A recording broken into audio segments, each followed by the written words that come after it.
All right, guys, welcome back. Today we're talking brain science with Dr. Daniel Amen. You may have seen him on YouTube. He's a leading expert in the field. He's a psychiatrist, but he is one of the few that has actually tried to harden the science by taking brain scans of his patients. So he scans the brain to understand where brain activity may be too much or too little, depending on the activity, and therefore can utilize that in his diagnoses and treatments. All right, I want to read just a bit about Dr. Amen to help you understand why we should maybe pay attention here. He says the Washington Post has called Dr. Amen the most popular psychiatrist in America. Sharecare named him the web's most influential expert and advocate on mental health, and he was the 2019 recipient of the John Maxwell Transformation Leadership Award. Dr. Amen is a physician, double board certified child, adolescent, and adult psychiatrist, 12-time New York Times bestselling author, and international speaker. He is the Amen clinics in many cities that they list here. Amen clinics have one of the highest published success rates treating complex psychiatric issues, and they have built the world's largest database of functional brain scans, totaling more than 175,000 scans on patients from 155 countries. All right, so Dr. Amen is no joke here, right? 12-time New York Times bestseller.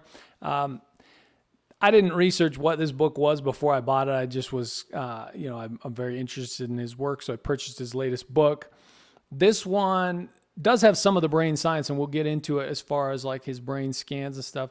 It's a smaller section towards the back of the book, but most of this book is addressing what he calls dragons, call them demons, right? Things, bad habits or influences or thoughts that you struggle with, addictions, behaviors, ADHD, depression, anxiety. I mean, the list can get lengthy, but he outlines what these dragons are, where they may have come from, how you can address them today, both biologically, food you eat, way you sleep, the way you treat your body, as well as, the steps to sort of help you think through it, patterns of behaviors to replace these demons or dragons, right?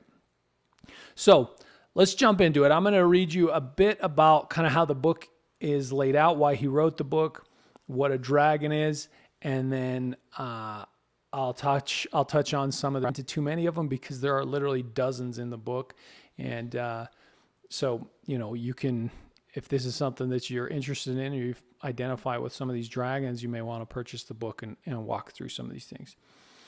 So his parents, they were, he was worried about him because they were quite old.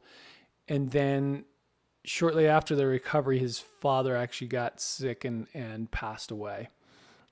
So shortly after his father passing away, he had his own dragons to deal with here. And so he says, I knew that I needed to start the healing process as soon as possible. Some people think you need to wallow in suffering following the death of a loved one. But I always ask, if you broke your arm, would you wait 6 weeks to get the bone set? All right. And so he gets to work. He has worked with many celebrities and high-level people on walking through various aspects of their lives, right? He uses Miley Cyrus a lot in this book, who he had been treating during the pandemic and recently in her life, right? The COVID pandemic caused a lot of people to real demons that they had sort of been ignoring, or they came back because their job situation changed, their living circumstances changed, etc. So he's writing this throughout this experience, and so he's addressing some of this, right? We had the George Floyd thing, we had the pandemic, we had a lot of depression, anxiety, social pressures, a lot of political things going on, and so he's writing this book with many of these things in mind, and seeing the uptick in depression rates and a variety of those types of diagnoses, right? He says the powerful influences on your brain include dragons from your past. And these are memories and events that still breathe fire on your emotional centers driving your behavior. They, them, and other dragons. These are other people in your life, past and present, who each have their own set of dragons. Ants, ANTS, automatic negative thoughts that link, stack, and attack you. providing the fuel for anxiety and depression. Bad habit dragons, habits that result from dragon influences and increase the chances you'll be overweight and depressed and have brain fog. Scheming dragons, advertisers, news feeds, social media sites, and the gadgets in your pocket that steal your mind and money. Lastly, addicted dragons, repetitive behaviors that damage your health, wealth, or relationships.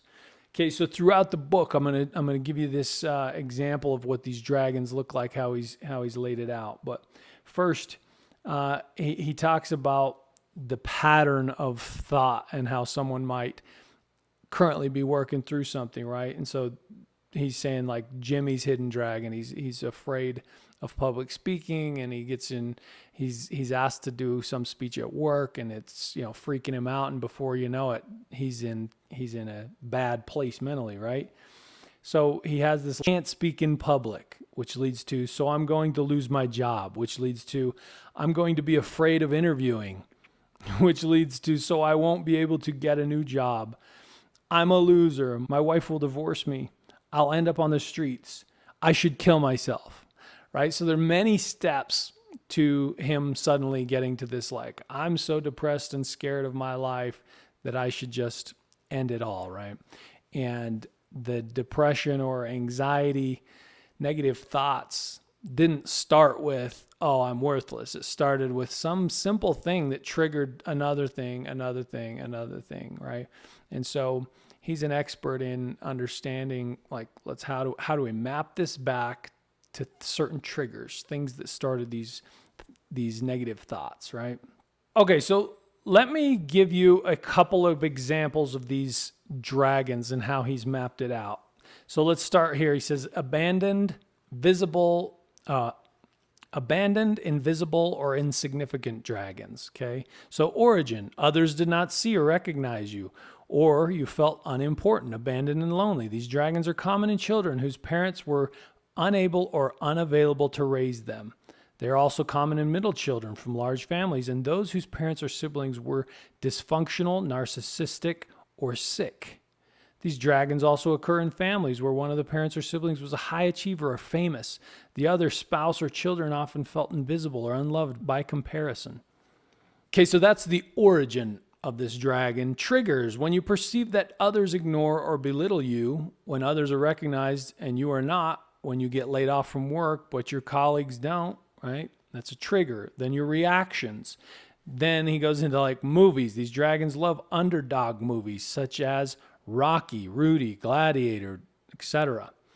So then he kind of compares this to somebody that's living it. Then he goes into the tools to tame your abandoned, invisible, or insignificant dragons, right? So 1, do you recognize abandoned, invisible, or insignificant dragons in your life?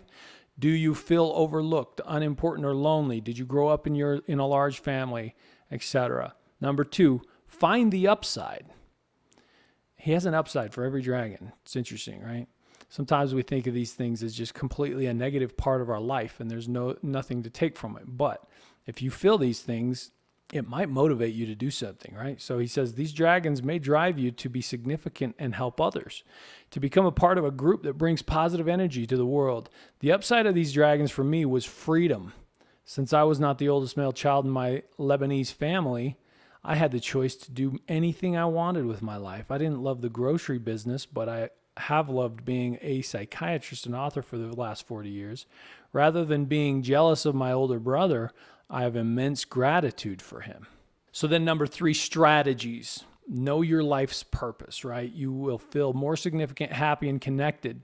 Business executive Adam Leipzig, I don't know, gives one of my favorite online talks about finding your purpose in just 5 minutes. He starts by telling a story of his 25th college reunion from Yale University, where he had an astounding discovery.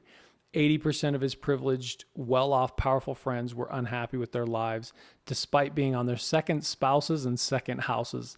The difference between them and those who were happy was knowing their purpose. Okay, so 1, who are you? 2, what do you love to do? 3, whom do you do it for? 4, what do those people want or need from you? 5, how do they change as a result of what you do? Right? So he walks through this. So the next section, work toward making a difference in the lives of others. then become part of a group. Psychotherapy can be very helpful. Number 4, affirmations to say or meditate on every day. I am loved. I'm unique. I'm significant. I am seen by XYZ. I am making a difference in the lives of who? Right. So that's the layout of the dragons. Okay. Let me give you some of these dragons so that you can kind of think in your own life. The abandoned, invisible, or insignificant dragon, an inferior or flawed dragon, wounded dragons, should and shaming dragons, special, spoiled, or entitled dragons, responsible dragons, angry dragons, judgmental dragons, death dragons, grief and loss dragons, hopeless and helpless dragons, ancestral dragons. That's an interesting one. Then you go to section 2, quiet the they, them, and other dragons. Okay, so parent dragons, sibling and birth order dragons, children dragons, teacher and coach dragons, friends, popular kids, bullies, and mean girls dragons, former, current, and prospective lovers dragons, internet trolls dragons. Section 3, tame the thoughts that fuel your dragons. All or nothing ants, less than ants, just the bad ants, guilt beating ants. Okay, you get the point. There's several more. I'm not going to read them all, but a lot of stuff in here, right? So you maybe recognize some of these things in your own life, and it gives you a lot of tools and strategies to sort of map that back. What's the trigger? What are the things I should avoid? How should I, attack this in my life? Okay, I'm going to touch on a few of these where I found some interesting insights. So children's dragons. Your brain is always listening to the voices of your children, who often adore you through their elementary school years, then push away and criticize you during their adolescent and young adult years. Since you will hear your children's approval or disapproval for the rest of your life, once you have them, work on building a great relationship with them. You do not do this by spoiling them. You do it with actual physical time, active listening, and being firm and kind with them. Some of my favorite books on raising healthy children include my book, New Skills for Frazzled Parents, Parenting with Love and Logic by Foster W. Klein and Jim Fay, and The Entitlement Cure by John Townsend. So a few books that we may have to pick up and read on this podcast, huh? So this is in section 3, Tame the Thoughts That Fuel Your Dragons. I'm going to read quite a bit here for you. He says, when I was a young psychiatrist, I used a technique called biofeedback to help understand and treat my patients. Biofeedback uses instruments to measure hand temperature, sweat gland activity, muscle tension, breathing rate, heart rate, and brainwave patterns. If we know how your body reacts to stress, we can teach you to soothe it. Your conscious and unconscious brain expresses its aspirations, worries, fears, stress, love, joy, hatred, and happiness through the body's reactions. Knowing this, I developed a word association test to see how my patients' bodies respond to certain words and concepts. I hooked them up to biofeedback equipment as I would to a lie detector machine, and then asked them to think about certain words. Some of the words are innocuous, such as telephone, book, or paperclip, and other words have more emotional meanings, such as mother, father, sibling, job, children, and spouse. Most people have only small physiological reactions to innocuous words, but much larger reactions to emotionally loaded words. For example, if I say baseball or train, there is usually little movement in the biofeedback equipment, unless a person loves a baseball team or collects model trains. However, when I say words like mother or father, I usually see a significant change. If mother is a positive concept in the person's life, like mine is for me, the changes move in a positive direction. Heart and breathing rate slow, muscles become more relaxed, hands become warmer and drier. If mother is associated with the painful or stressful memories, the change usually goes in a stressful direction. Heart and breathing rates escalate, muscles become tense, hands become colder, and sweat gland activity increases. Through biofeedback, I've learned that your brain is always listening and responding to every thought you have, especially the stressful and positive ones. The thousands of thoughts you have every day are based on myriad factors, including the dragons from the past, they, them, others dragons, genetics, past experiences, sensory input, dreams, what you had for dinner last night, and the health of your gut bacteria.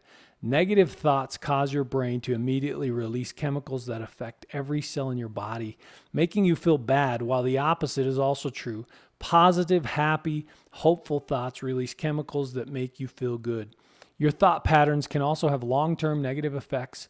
Repetitive negative thinking may promote the buildup of the harmful deposits seen in the brains of people with Alzheimer's, and may increase the risk of dementia, according to a 2020 imaging study in Alzheimer's and dementia. Isn't that wild? Like I guess it makes sense, but your thoughts have a significant impact on your health, and your health has a significant impact on your thoughts, right? So you've really got to take care of your body in the biological sense, make sure you're eating well, exercising well, sleeping right, and then also the way you think about life, your relationships, your value, etc., has a major effect on your brain. All right. This section is eliminating bad habits dragons. So, of course, right off the bat, as soon as you hear bad habits, it's like, oh, drinking, drugs, pornography, etc., right? Gambling. So no surprise, these bad habits, you've heard it over and over, but I like it from his perspective. He says, alcohol directly drops function of the PFC, which is the prefrontal cortex, which is why your decision quality suffers the more you drink. Bread quickly turns to sugar in your stomach, causing an immediate spike in blood sugar and the hormone insulin, which drives tryptophan into the brain.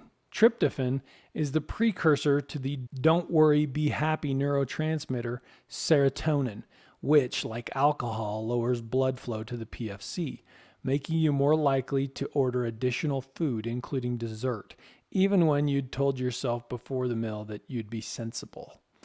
So he's kind of saying earlier that, why do you think restaurants bring you free bread and offer alcohol first thing? Because it decreases your decision making and it makes, you're more likely to order more stuff, make poorer decisions if they can kind of get you loosened up a little bit. All right, the trouble with the truth, bad habit dragons. This is a sneaky bad habit dragon. Lying leads to mistrust in your relationships, and if you can lie to others, you also lie to yourself. Now, you might be thinking that you don't lie and you're not a liar. I've thought that of myself as well. But just like Jordan Peterson talks about, like, tell the truth or at least try not to lie. It's not quite as easy to tell the truth 100% of the time as you would think, right? Sometimes it's to avoid some, offending someone or making them feel bad for no reason, unnecessary negative emotion, right? But then that can trickle into all kinds of different gray areas where you're like, where's the line? Should I have told the exact truth as best I can, or should I fudge it a little bit, and where does that stop, right? So he says, I often tell my patients there are ways to say things and there are more tactful ways to say things. Lying is a common bad habit. In fact, according to one study, most people lie once or twice a day. People lie for many different reasons, including to avoid being punished, anxious dragons, to protect oneself, wounded dragons, to avoid disappointing others, anxious dragons, to avoid embarrassment, should and shaming dragons, to obtain a reward they did not earn, spoiled dragons, to promote oneself, insignificant dragons, to protect another person from being punished, responsible dragons, to get out of an uncontrollable social situation, anxious dragons, to exercise power over others, angry dragons, right? You probably saw yourself at least a little bit in some of those, right? And if it's a kind of a high intensity situation, that's when your dragons start showing up. Lying can even ruin your health. One study found that 81% of patients lie to their doctors in at least one of 7 scenarios: not adhering to prescription medication as instructed, not exercising regularly or at all, not understanding a doctor's instructions, disagreeing with a doctor's recommendations, maintaining an unhealthy diet, taking a specific medication and taking someone else's medications. It's nearly impossible for you to get the help you need if you're not honest with your caregivers. So I'm in healthcare. I think a lot of you know that. And I have seen this over and over and over. And people take all kinds of jacked up medications. They don't follow their diet plan or the prescriptions of the doctors.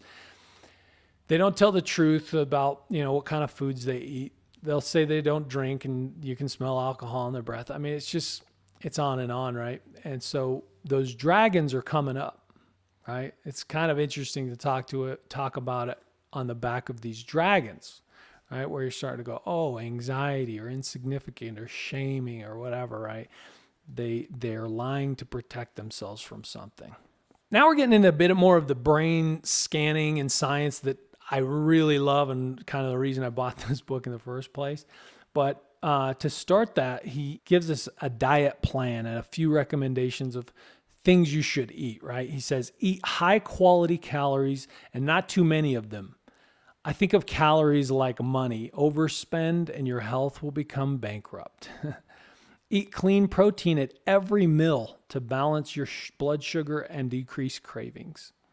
Now that's something that we prescribe to like diabetes patients, right? Make sure you're having protein to stabilize those blood sugars. But later on, he talks about high or low blood sugar can affect your brain negatively.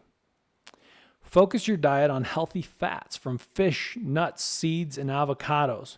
Fat is essential for brain health. When you feel hungry, first drink a glass of water and make sure you were not really thirsty. Interesting. Eat smart carbohydrates that do not raise your blood sugar, such as those found in colorful fruits and vegetables, and limit sugar and carbs that quickly turn to sugar, such as bread, pasta, potatoes, and rice. I call these dumb carbs because they're pro-inflammatory, and studies show they can decrease IQ. I died when I read that. These things can decrease your IQ. Liberally use healthy spices, especially pepper, cinnamon, nutmeg, garlic, cloves, and turmeric. So there you go. A few things that you should eat, a few things you should avoid in order to have better blood flow to the brain, which is everything for that organ. Outfox the scheming dragons. I found this a little bit funny. He says, I was once driving north on the 405 freeway in Los Angeles when I saw a billboard for a huge tower of torta, fast food sandwich from a chain of service stations. As I turned my head to the other side of the freeway, I saw a billboard with the message, lose weight with lap band. Oh, great, I thought. Corporations are encouraging my inner child to make really bad decisions about food for their profit. And as a way to fix the problem, other corporations will offer belly surgery to help me regain control. The irony seemed pretty crazy. I think we've all been subject to this, right? Especially with smartphones kind of taking over the world, where we're subject to social media, messages, pop-ups, push notifications, texts, emails, etc., right? It goes on, and we get a flood of influence from external sources, television, internet, streaming services, billboards, the way things are built and positioned. I mean, it's a flood. We're bombarded by this stuff constantly. So we definitely need to be aware of, is this a good choice? Is this my choice? Is this what I want? Being clear about your goals, main objectives. If your primary goal is to keep your brain healthy and your body well so that you can live a full, happy life, then we can combat these things. An interesting thing about the rewards from these things, right? He says there's a trigger, starts the process. You take reactions to get a reward, and then the reward you get isn't always the same. He says, psychologist and behaviorist B.F. Skinner performed research that found when rewards from an activity are unpredictable, it leads to more compulsive behaviors. More recent neuroscience shows that variable rewards boost the release of the addiction chemical dopamine. Casinos take advantage of this science. Think about slot machines, which give variable rewards and are the casino game most often linked to gambling addiction. Isn't that interesting? I think that's social media too, right? TikTok took the world by storm because it's like swipe up and get like a 15 to 3 minute video that will give you some sort of a laugh, some advice, something really intriguing or sexy or whatever. Swipe again, get a new one. Swipe again, get a new one. You don't know what you're going to get, right? And they buy into that. I mean, that's most social media, right? Swipe up culture. All right, substance and toxin pusher dragons. Big pharma, baby. Gotta love it, right? Isn't big pharma the dilemma of our lifetime? Like these large healthcare scientists have found ways to essentially eradicate deadly illnesses. And at the same time, they've just dished out drugs that have killed millions of people, and they'll just settle out in a multi-billion-dollar lawsuit and move on to the next one. It's like, oh, do we love them or do we hate them? It's kind of crazy, right? Okay, so he says your brain is the most metabolically active organ in your body. Even though it is only 2% of your body's weight, it uses 20 to 30% of the calories you consume and 20% of the blood flow and oxygen. Exposure to any dangerous substance can damage your brain and your life. Oh, isn't that crazy? 20 to 30% of the calories you consume and 20% of the blood flow and oxygen. Man, this little capsule right here is to 30% of all your oxygen, blood, and calories. That's nuts. That's a big deal.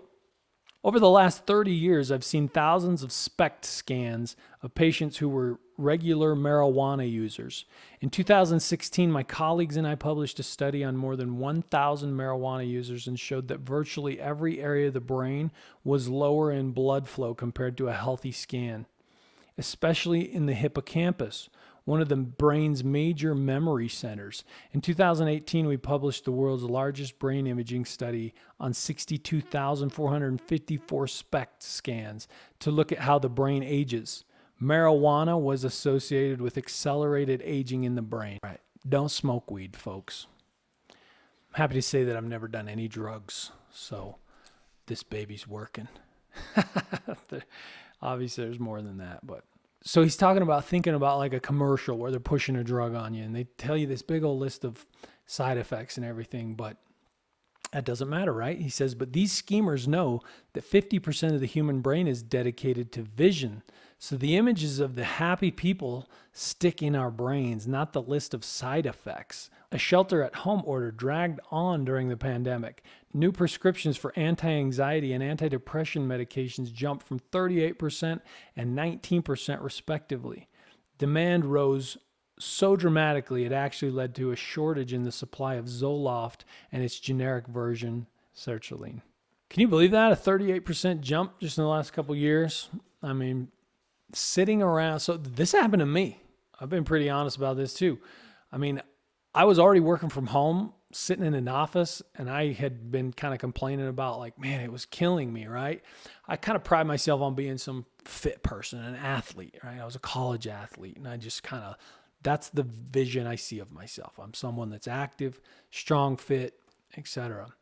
Well, working from home in a desk all day was not good for me. But then when the pandemic hit and we all kind of were isolated, and we were extra baby during that time, and so we were just like isolation. I started sleeping more. I got like a bit of depression, which, you know, makes you want to sleep. I exercised less. I wasn't going to the gym. I wasn't playing basketball anymore, which was kind of my thing. Just a variety of things. And it all got worse, and all of it's contributing. So I can see why it kind of jumped, but you know, better than just running straight for the drug. Wouldn't it be a good idea to get fit? I mean, that's what I did. I went back to the gym and my joy returned, and I like everything started getting better. Contact sports. Dr. Amen may be, you know, most famous for his work with NFL players and pro athletes. So he says our brain imaging work has shown clear evidence of traumatic brain injuries in kids and teens who play Pop Warner and high school football, in college players and in current and retired NFL players. Our scans show that the more years they play football, the worse their brains look. And the damage starts early in the brain. Yikes. Crazy, huh? I wanted to play football every year, essentially. My mom had a rule that we couldn't play until we were freshmen. And then I went through Hell Week in the early season practice, dressed one varsity game, dressed one JV game, and then the next practice, I ruptured my spleen. And that was my football career. So I was bummed out, I never played football again, but looking back, I guess it was pretty, and saved my brain from a few injuries, I guess. Random side note, just because I'm on that now. So my brother broke his collarbone playing football just a handful of days before I ruptured my spleen. So I was laying on the sideline bleeding out. I didn't know I was obviously bleeding out, but I had some weird symptoms and kept cramping, and these cramps would like come and go, and I was just laying on my pads on the sideline in pain. And he knew me, and so he was kind of like, well, something's wrong, dude, let's go. So we went. He got me home. As soon as I got home, my mom realized something was wrong, and so she just took me straight to the hospital. And no surgery required. They just kind of thickened up my blood, kept me hydrated, etc., and so that I had sufficient blood volume, even though my blood pressure was extremely low. But a young, healthy person can handle that, right? So spent a few days in the hospital. When I get home, my dad's thumb had been smashed in a gate by a bull at the rodeo. So it was like, it's the triplet thing, man. My brother goes down, I go down, my dad gets injured. It was quite the scene in my house at that time. All right, back to the book. He says, make a decision to care for, balance, and repair your brain. The missing link in nearly all addiction treatment programs worldwide is that very few of them look at and assess brain function on a routine basis. Your brain is involved in everything you do and everything you are. When your brain works right, you work right. But when it is troubled for any reason, you are much more likely to have trouble in your life, especially with addicted dragons.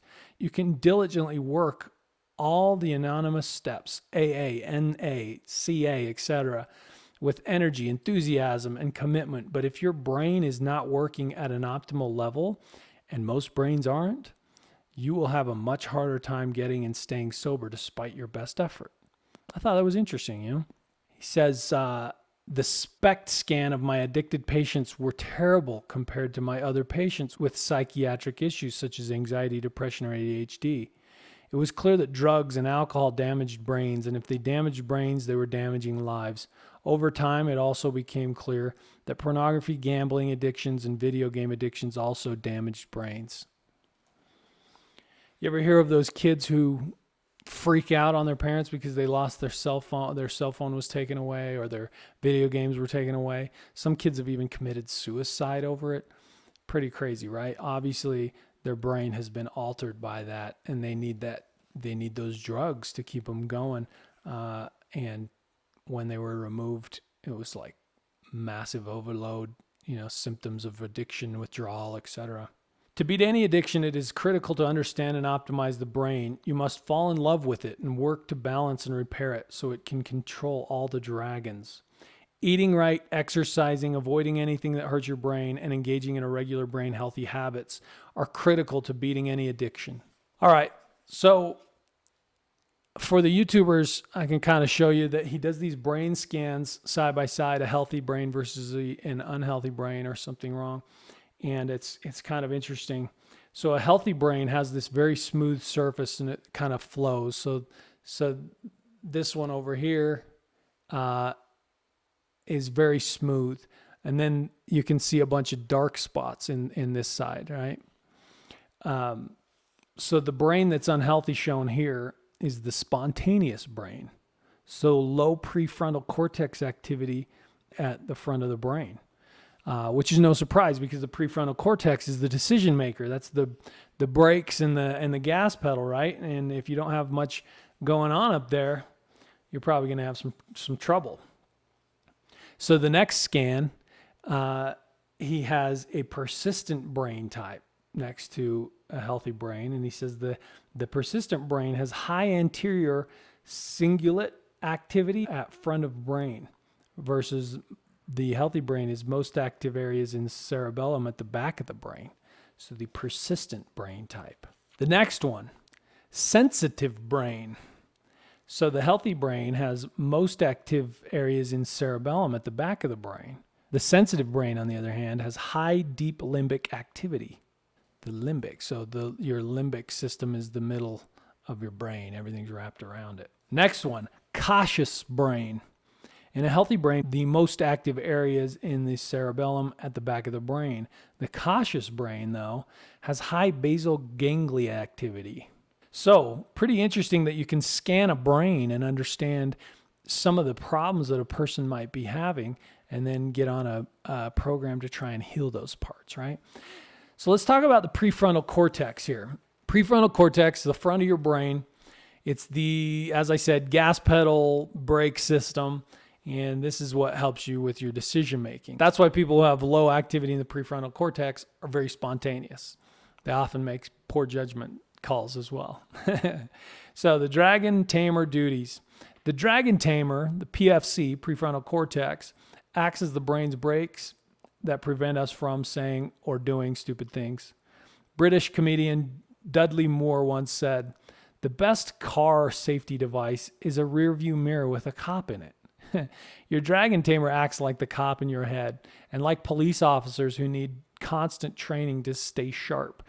It needs regular training to function at high level and not have lapses that ruin your relationships.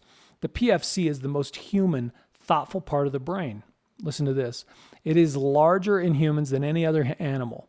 30% of human brain versus 30% of the chimpanzee brain, our closest primate cousin.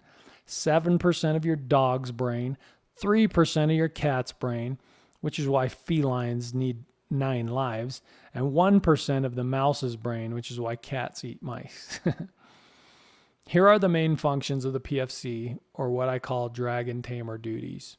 Supervision, protection from saying or doing stupid things, goal setting, goal direct behavior, breaking through obstacles, persistence, planning, focus, forethought, judgment, impulse control, organization, empathy, insight, learning from mistakes, that's a big one, saying no to behaviors inconsistent with goals, conscientiousness, e.g., consistently showing up when you say you will. So if you refer back to one of my earlier podcasts about why we sleep, I did a 2-part series on the book Why We Sleep, and he talks about the effects of sleep on the prefrontal cortex. Many of the same things here, a lot of the same information, like a lack of decision making, very high emotional response, right? So someone that's very explosive, they might have damage to the prefrontal cortex, or they're not sleeping well, or they're not eating right. And so it's sort of turned off, right? And those emotion centers are gone. So people become very bipolar as well. They're super happy, super sad because the controls are a little jacked up, right? So the weak dragon tamer problem. So here's the problem when you've got a jacked up prefrontal cortex. So he says, when the dragon tamer's off duty, on vacation, hurt or sick, life becomes much harder for you. So here's some of the issues when you've got a damaged prefrontal cortex for some reason. Lack of internal supervision, stupid words or actions, lack of goals, erratic behavior, inability to move past obstacles, lack of persistence, lack of planning, distractibility, little forethought, poor judgment, low impulse control, disorganization, low empathy, lack of insight, trouble learning from mistakes. So, since you don't want to participate in that list and you would rather have the first one, let's talk about what hurts your dragon tamer. So he says you must protect the part of your brain that protects you and pay attention to the following problems. Number 1, anything that lowers blood flow to the brain. So blood is essential to life. It brings nourishment to every cell in your body and takes away waste. New research suggests that brain cells don't age. Rather, it's your blood vessels that age. Anything that damages blood vessels damages your brain and starves it from the nutrients it needs. Low blood flow is the number 1 predictor of Alzheimer's disease and is associated with ADHD, depression, and schizophrenia, a serious psychotic disorder. High blood pressure, any form of vascular or heart disease, lack of exercise, caffeine and nicotine, lower blood flow, and the function of the dragon tamer. Whoo, buddy. Interesting. Number 1 predictor for Alzheimer's. Crazy, huh? So don't smoke, get exercise, eat right. Number 2, aging. So the older you get, the lower blood flow to the PFC. Brain imaging clearly shows that your brain typically becomes less active with age. This is why the older you get, the more serious you need to be about taking care of your brain. Number 3, inflammation. Number 4, head trauma. 94% of head injuries affected the frontal lobes. Number 5, toxins. Number 6, obesity.